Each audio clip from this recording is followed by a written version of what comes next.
Hey everybody, it is a beautiful Saturday morning out here, and I'm really just liking the peace and the quiet, but I know tomorrow's coming, and I'm thinking about that as well. So I want you to start thinking about what we're talking about Sunday morning so you can have a head start on that as well. So in our sermon, I've been thinking about the fact that the outcome of people's lives are determined by one or two critical moments within their life. In other words, you end up where you end up based on what you do in one or two critical moments and the decisions you make within those moments. The tricky part is that you don't know when those moments are coming.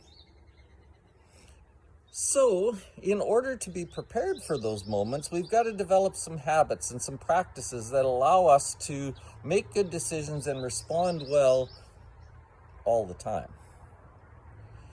This thought is highlighted by two men that I've been thinking about recently, two biblical guys, one who makes a terrible decision in a critical moment, and another who has a really bad situation but reacts differently, reacts better, and they end up in two very different places.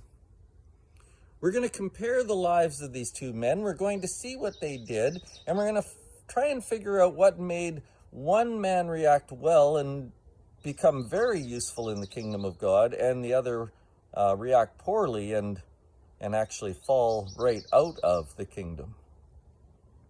I think this is going to be important because, again, our influence matters, and our influence is determined by what we do every single day. The sermon is called Turning Points, How to Respond When You Are Struggling. I think this is going to be really practical. It'll give you some things to think about. Whether you need them at this moment or not, it'll give you some things to think about and some tools to use when you do need to make critical decisions. In our Bible study, we are still in 1 Kings. We are in 1 Kings 14.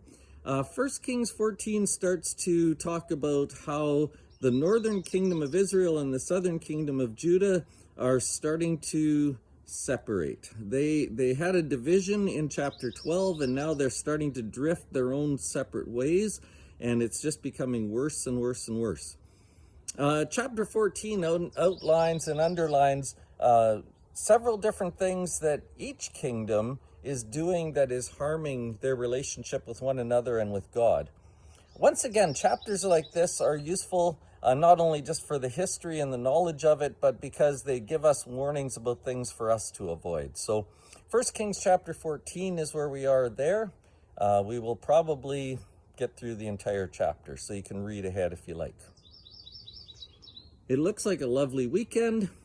I hope you're having a great summer. We'll see you tomorrow.